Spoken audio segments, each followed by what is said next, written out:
what you want, when you want it, where you want it. This is The Mesh. This podcast is sponsored by Jackson Creative, a custom communication agency located in downtown Hickory, North Carolina, specializing in online content creation. To learn more, visit thejacksoncreative.com. Jackson Creative, we tell your story.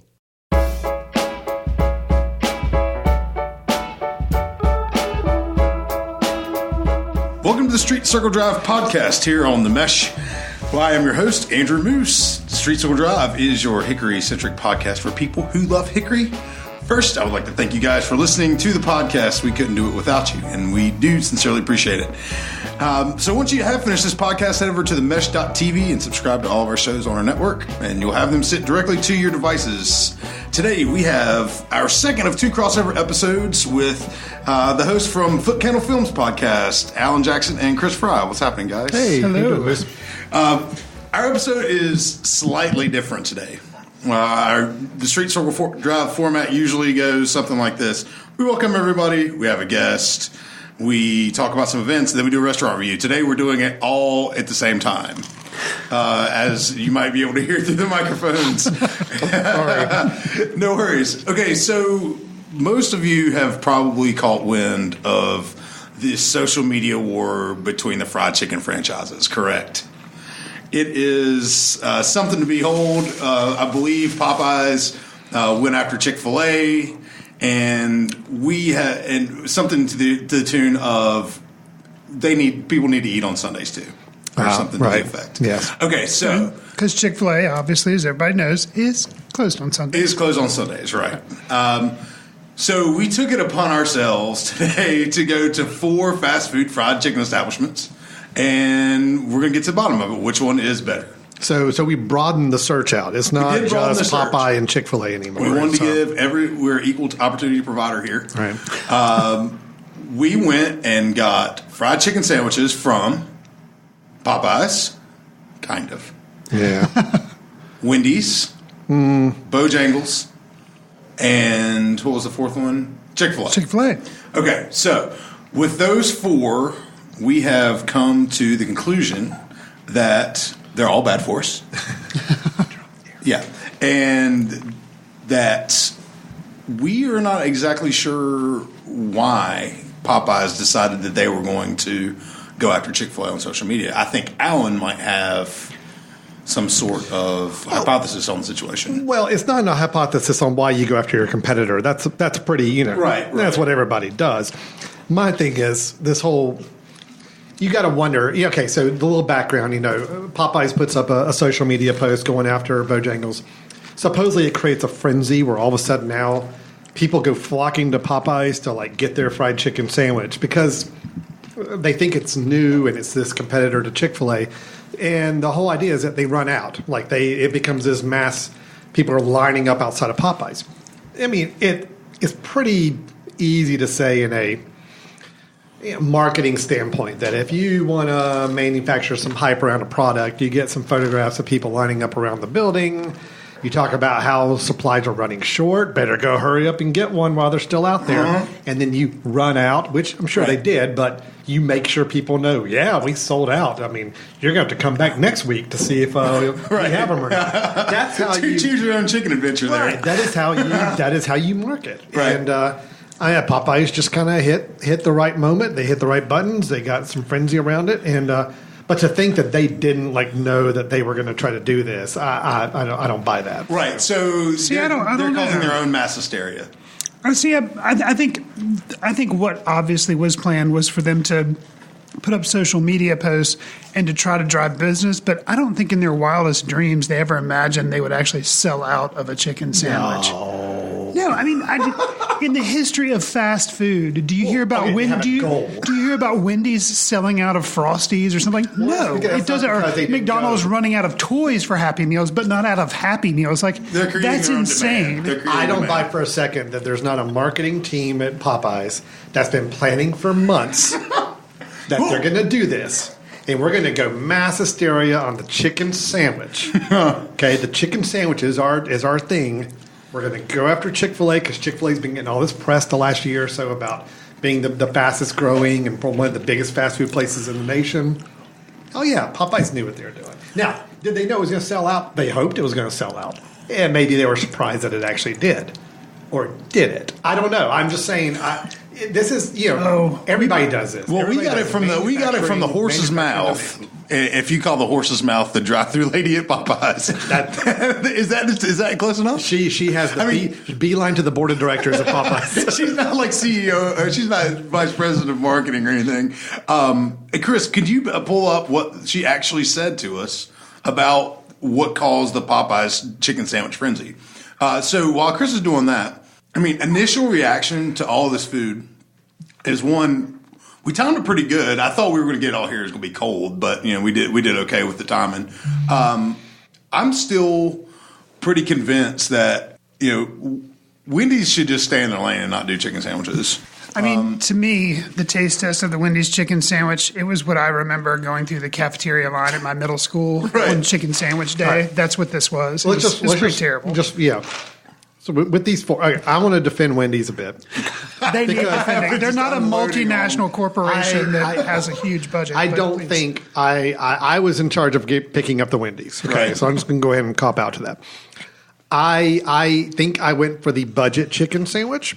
I did not get their high-end premium because I honestly thought we were going for the base level chicken sandwich. And that is Wendy's basest level chicken sandwich. Right.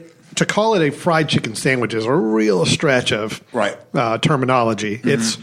It's a breaded chicken sandwich, but that's about all you can say for it. So, for sure. Listen, Wendy's, I know you got better chicken sandwiches, so I'm sorry. I think you're poorly represented in this context. Alan's bad on that one, Wendy's. So, Chris, can you pull up what the Popeyes lady said to... So there may be a little bit of... head end on this clip, so Moose, you can talk over it as we get to the point where you actually got to ask her. Right. So Chris and I go to the drive-through line. We're waiting. We wait a while for this chicken, by the way, and we finally get to the window, and this lady. Hey, so I'm probably like the 100th person to ask you, right? About the chicken sandwiches. Oh, it's okay.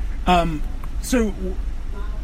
It was just like influx of people. Is that what it was? Just getting up? No, we had them for a couple of months, and then it kind of just blew up on social media. Oh yeah. And then the vendors themselves ended up running out of product. Oh, okay. So we had to let the vendors build up some so we could actually get the product in the store to be able to sell it. Gotcha. Okay, so that's malarkey, right? See, I think the hype and stuff. I honestly don't think they ever dreamed that they were going to run out. I don't think so. Yeah. Okay. I know what you're saying. The fact that they did, that creates PR, and that's even better for them. They were hoping they did, and they did, and they were happy. They did it right. They're patting themselves on the back right now because Popeye. I haven't heard Popeye's restaurant mentioned. Oh, neither have I. Any conversation or online in a couple years. Right. So now that's what everybody's talking about. Well, and I wasn't even aware. Mission accomplished. I wasn't really aware that they were still around. Mm-hmm. I thought they'd gone away. We only have one in this immediate area because when Moose had warned me that they might be sold out, I was in disbelief. I was like, really? And he said, yeah, you better check online. Sure enough, they said they were. We went ahead and got some chicken tenders, which we understand is not a good match for the sandwich competition we're doing, but at least we could at least try their chicken. And the lady did say, because we asked later, we said, well, do you have any idea of when you will be restocked? And she said tomorrow, which doesn't help us out today for the podcast. Right. Today's not tomorrow. No. But I will say, too, on Popeye's behalf, their dipping sauces, they had quite the menu of different dipping sauces. We went with the Mardi Gras mustard sauce, which I think is quite tasty. So, Chick-fil-A, you just have like the Polynesian sauce or whatever, and that's kind of it. You think you do have maybe one or two others. But, they have other choices. But Popeyes had it seemed to be like 15 different choices. So much so that Moose actually had to take a moment and kind of scan and, weigh the options. So that was my first time eating at Popeyes ever. Okay. I had one of those chicken. I can imagine what a Popeyes chicken sandwich is. Unless it's like some crazy pretzel bun sent by God to us or something. I can imagine what a Popeyes chicken sandwich is going to be. And the tenders was just okay. I thought it was over breaded, to be honest, but that's just me. Right. Yeah, so I've tasted all four. I mean, are we going into our sure. opinions now? Is that okay? The world's our oyster. Yeah. Is the format of the show normally you stuff your guest this faces? is our first time eating on the podcast. Do you normally have like so much fried breaded food on the table at the same time? That's usually not it at all. This is actually our first time going to chain restaurants. This is our first time eating in studios. Because you guys are normally eating like Hickory establishments. Right, Hickory established restaurants, no chains, and we just kind of went against the grain. So you're just wanting us to ride this social media train? Of course. Yeah, okay. We're looking for that fire content, Alan. I just trying to understand. Right. Okay, good. So so chicken wise, I mean, they're all unique and interesting in their own ways. All not really that great. Ultimately, let's be honest. Ultimately, if you have a choice, it is fast food. You go somewhere a little better. Yeah. But if you got to go fast food, if you're on the go, you need you got a few minutes. You got $5 in your pocket. You need something. Sure. As far as chicken quality goes, I kind of agree. I think Popeyes is a little overbreaded, right, and a little too crispy almost. Sure. It's just not as comfortable to eat. Wendy's is in its own class. Sorry, Wendy's, but you did not fare well in this competition. They do have the best social media accounts, though. They do have the most snark. And I think their burgers are good. Yeah. And salads. I like their salads a lot. But between Bojangles, Popeyes, and Chick-fil-A, which is really where I feel the competition is. Sure. Bojangles is good. It also suffers maybe a little bit from the overbreadedness, over crispiness. I gotta say, Chick-fil-A's got the recipe right down pat. Right. I mean, it's just the right balance of breaded, crispy. The flavor's unique enough that you know it when you taste it. Right. I honestly can't really tell the difference between Popeyes and Bojangles. Okay. Just chicken-wise, I really can't tell much of a difference. I think I'm probably Chick-fil-A. I can totally tell. I think I'm probably there with you. Unfortunately, we can't taste the sandwich difference because we only have tenders. Well, from I'm just Popeyes. focusing on the chicken. But if you put Popeye's chicken and dumped a bunch of that sauce on there, it would probably go over the top of Bojangles. Yeah. But Bojangles is good. Yeah, I think there's no argument. Like you were saying, Wendy's is kind of bottom, but that's not really their thing. So if we're just like I said, intrinsic face value, what looks the best pleasing to the eye on the sandwich side of things? It's close between Chick-fil-A and Bojangles, I think, just on aesthetics. Because the bun, I'll give it to Bojangles. Yeah, for sure. The bun on Bojangles actually looks pretty good. Right. So, aesthetics, yeah, I would say Bojangles. Right. And Bojangles has got always high on my list because I've eaten it my whole life. I love it. It's North Carolina based. If we're going for that sort of thing, that's they're high on the total poll on that. I think Bojangles fries they got it going on, man. They're I would agree. Really going into fries now. Yeah, I mean, I'm just staring at them right now. But yeah, they're delicious. The overall ambiance of all the places. Wendy's has got pretty good fries. I mean, they're okay. They changed them, though. They changed them in the last 5 or 6 years. I'm just trying to fight for your Wendy's. When they started advertising that Himalayan sea salt on them, I'm like, get out of here with that. I just want some taters, man. Really? That's something they market? Himalayan sea salt? They marketed Himalayan sea salt on their fries for a minute. I don't know if they still do, sitting here on the studio table like they are. Yeah. But, they're okay. If I was going to score this on a normal Andrew Moose Street Circle Drive out of 7 scale, I give all of them very low scores on just taste, just overall taste. I love a chicken sandwich because it's a great food on the go and this that and everything. If I'm going to announce a winner, I'd be afraid to. You're doing a three-way draw. Yeah, I mean I'll be afraid to eat the Bojangles fries are like far and away my favorite thing on this table. But fair enough. I can't separate Chick-fil-A's politics and their taste. I mean, it's just how it is. I just can't. But so we can bring politics into the show. Of course we can. I mean, it's the overall thing. Like, who are you going to go spend your money with? Bojangles has got that thing. It's like they're like the stepchild in this fried chicken scenario that we've got going on here. But I think they overall, like customer service and things like that, I think Chick-fil-A and Bojangles might be on the same spectrum of customer service. But man, Chick-fil-A, they got their drive-through figured out. The drive-through at Chick-fil-A is a work of art. If there's 1,000 people there, you're going to spend 5 minutes no matter what. Right. We spent how long in the Popeyes drive-through today? A while. And there weren't even that many cars. So, yeah. I left the office, got gas, went to Wendy's, went to Chick-fil-A, got back here before you guys got back from Popeyes. Right, so that's Popeye's fault. Right. All right, so I'm going to weigh in on the fry debate. Yeah. I think Wendy's fries are pretty terrible. These are the ones that are sitting in front of me. Bojangles, kind of a new experience for me because usually I just do breakfast if I eat there. Their fries are amazing. Yeah. I think they win the fries today. We didn't get any fries from Popeyes, so I can't judge that. But the fries from Bojangles, I think, are definitely the best one. And Chick-fil-A, yeah, it's the waffle fry. They're good. But, Bojangles fries definitely win. Yeah. If you had to give it if you had to give overall fast food fried chicken a score, we're probably going. I mean, what sandwich did you like the best, Chris? You say out of 7. Yeah, you can out of 10, however you want to do it. What do you think was the best chicken sandwich on the table today? Probably I'd go with. Tough, isn't it? It's tough. It is tough. Well, no, it's okay. Probably the Bojangles sandwich. Just because the Chick-fil-A sandwich, while good, there's like lettuce on the Bojangles sandwich. On the Chick-fil-A sandwich, it's your typical, it's the chicken, the bread, the buttered bun, and the 2 pickles, and that's it. Right. There's nothing wrong with that, but there's just a little bit, it gives you the illusion it's a little healthier, which I know is an illusion. Don't get me wrong.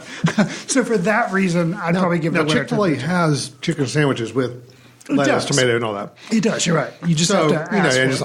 I just got the plain one. Sure. Again, I don't feel like maybe this is a quite level playing field across all 4 vendors right now. So you're saying, as a scientific study, we would fail? Yes. Okay. I don't think the population sample we've drawn accurately represents the fast food population right now.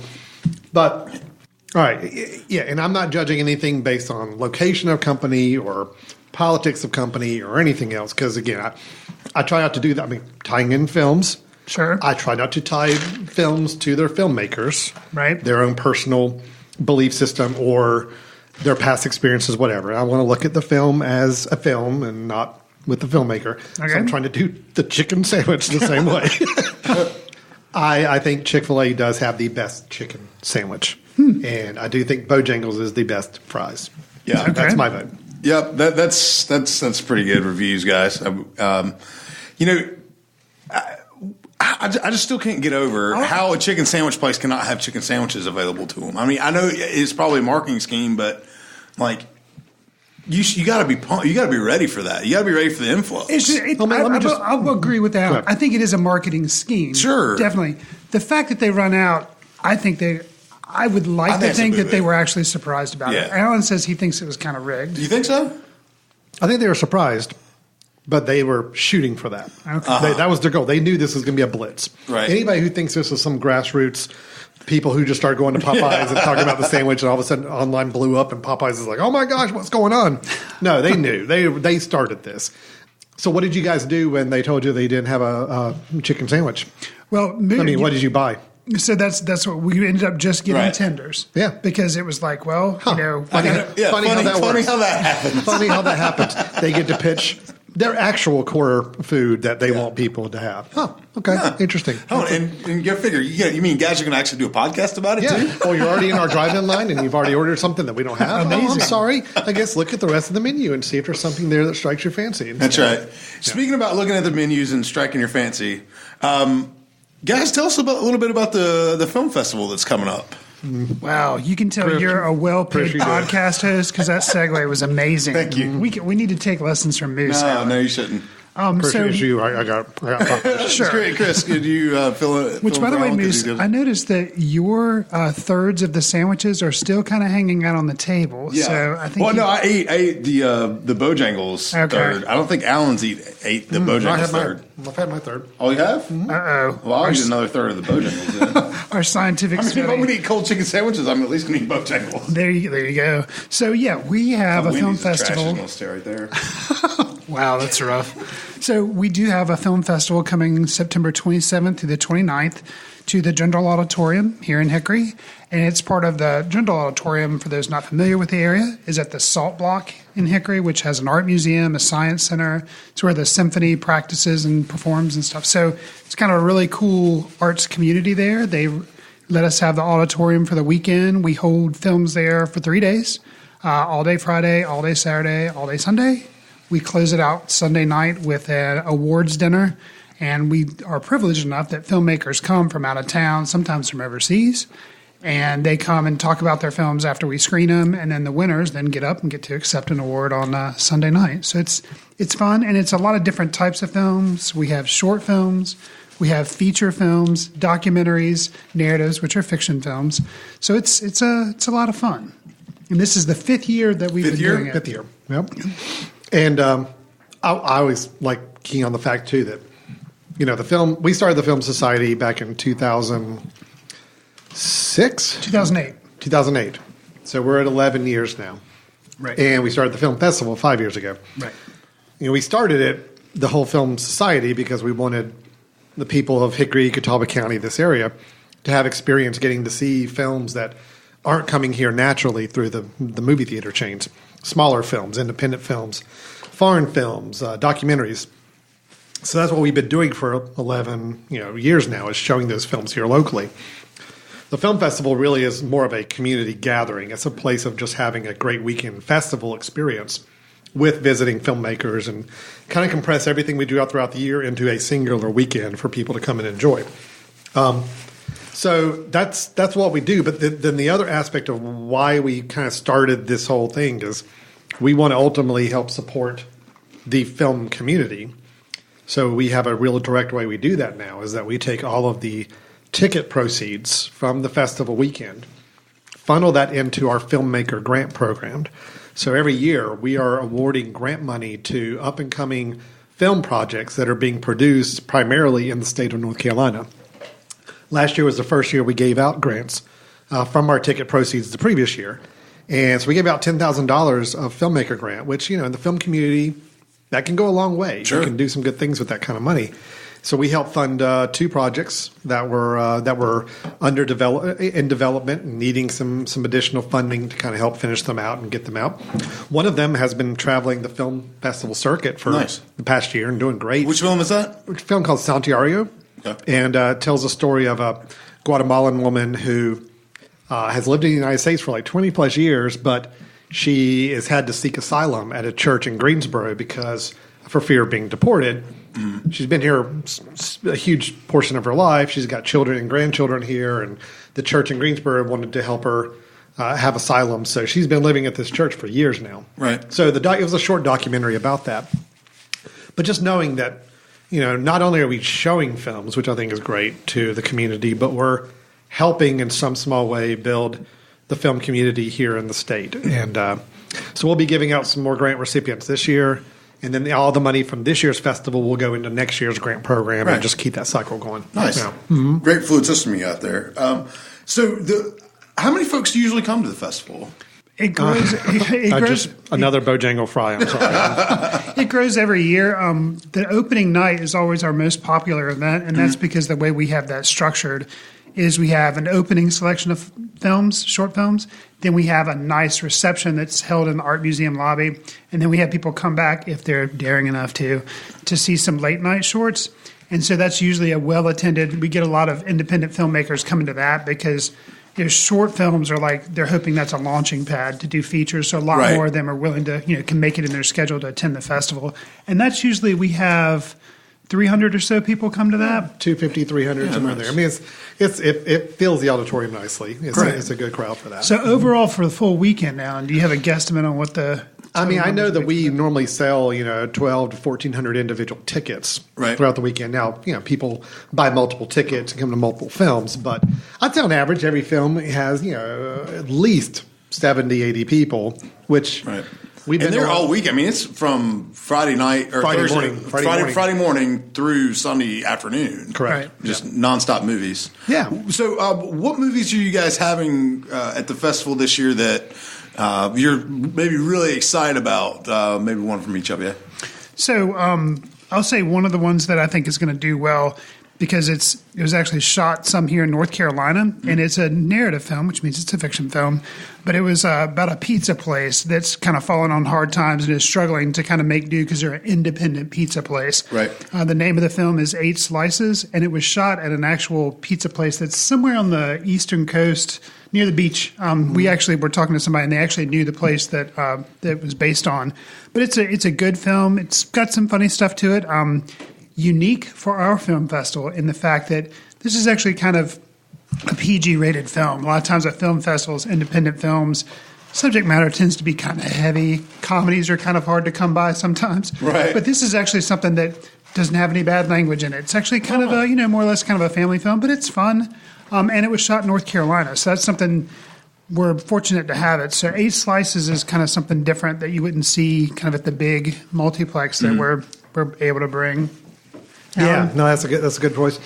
So our spotlight, I'm going to mention two. Can I mention two? Sure, yeah, absolutely. Okay.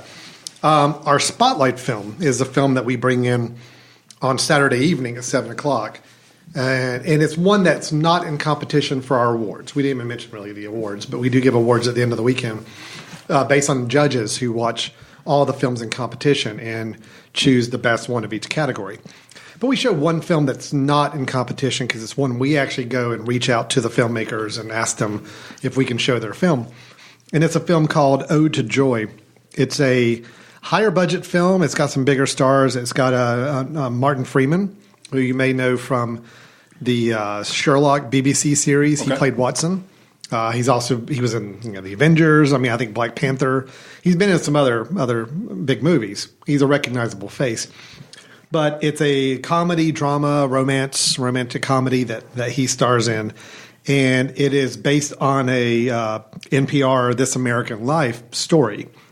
So it's based on a true story, somewhat fictionalized account of the story. But the idea is that it's a fellow named Charlie struggles with a really acute form of narcolepsy that basically he falls asleep whenever he experiences high level of joy. Okay. So you kind of take that idea right. and you add that to a romantic comedy where sure. he falls in love, and you can imagine it's kind of an interesting story to watch.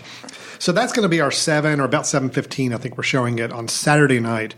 That's the one that people aren't going to rate. There's no judging involved. It's truly this is just a great film that Chris and I got to see at the River Run International Film Festival back in April during its world premiere, and just thought it'd be a fun movie to bring, and we think a lot of people would get a kick out of it. Awesome. Mm-hmm. You said you had a second one.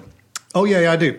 So there's another a film. I'm going to mention a documentary since we haven't mentioned a documentary yet. One that's, I think, is just really a beautiful documentary. It's called Kifaru. It is from Kenya, although the filmmakers are, there's a lot of United States connections on the filmmaker side. But it's following these 2 young Kenyan recruits that are part of a conservationist thing. It's like a conservationist. Well, they're conservationalist, but they are part of a conservancy. Yeah, conservancy. Why can I not say that word? There's a glitch in the matrix chicken. right there. I guess conservancy. It could be the amount of fried chicken. Well, that too. I am feeling a little bloated at the moment. So, but they take care of rhinos. Yep. And this idea is that there's a northern white rhino that they're kind of charged with protecting because it's one of the last ones of its kind.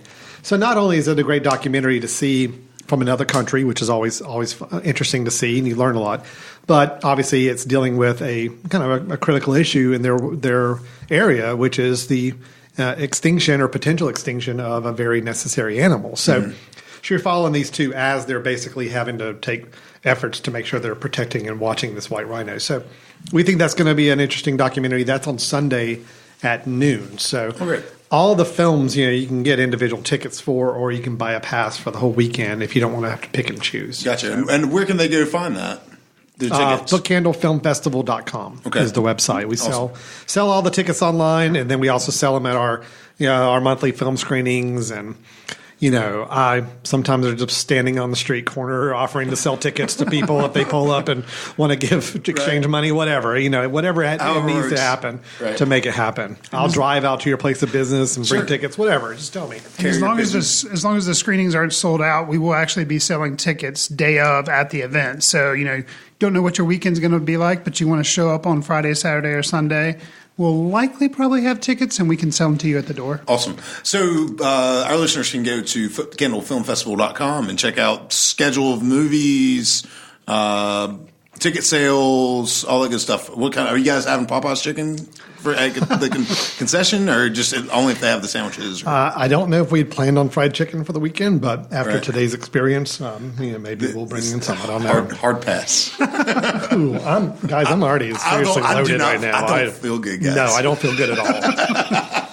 This is not my normal. This is terrible idea. Not my normal nutrition bar or salad for lunch. This is a little rough. So. Yeah, this podcast is going to be real short. Can we go home after this? I think we're going to I'll take personal days and maybe find a couch or. This was Michael McNally's idea. McNally's our co-host. He had to work or something lame like that. So basically, he drops the bomb of you need to do a fried chicken competition. And yoink, I'm out. That's right. He's like, I want you guys to get diarrhea on Wednesday. Oh, no. And here's the idea. It's so McNally works for Appalachian State, and he had to be up in Boone today. We send our love out to him, but that's about it for.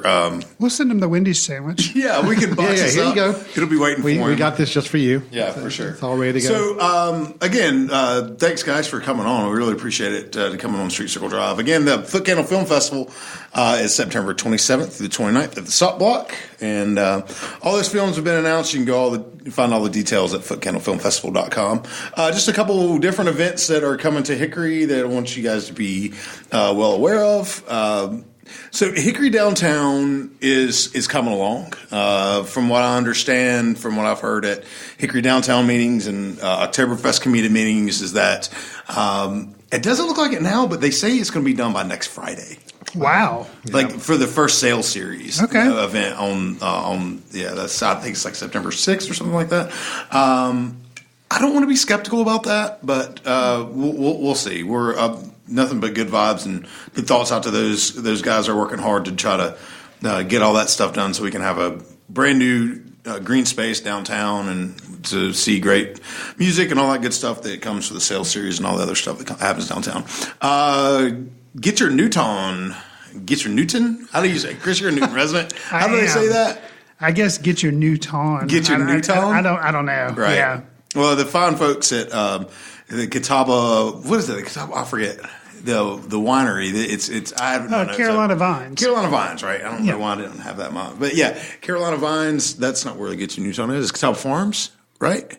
Oh. Okay, well, they've done it a couple different places. There's actually like a pavilion now in downtown Newton where they do hold some music things. Yeah. But you're talking about, Yeah, it's Catawba Farms. Okay, it's Catawba Farms, okay. yeah. It's every Thursday at 6:30. I think the Dan Staten Band's playing there tonight. That's the reason I saw it. My buddy Marty White plays for that band. And so if you can go back in time after this thing drops and go check it out, do that. But every other Thursday at Catawba Farms in Newton at 6:30, they have folks out there playing music.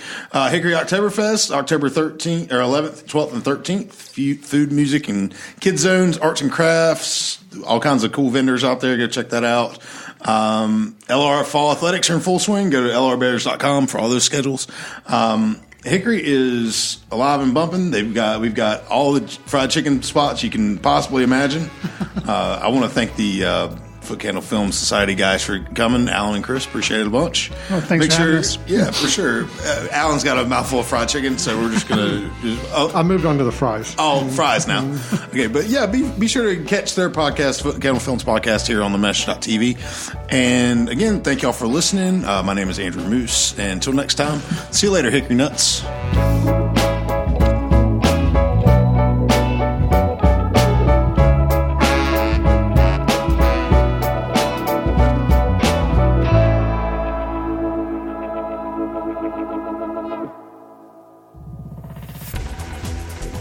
You've been listening to The Mesh, an online media network of shows and programs ranging from business to arts, sports to entertainment, music to community. All programs are available on the website as well as through iTunes and YouTube. Check us out online at themesh.tv. Discover other network shows and give us feedback on what you just heard.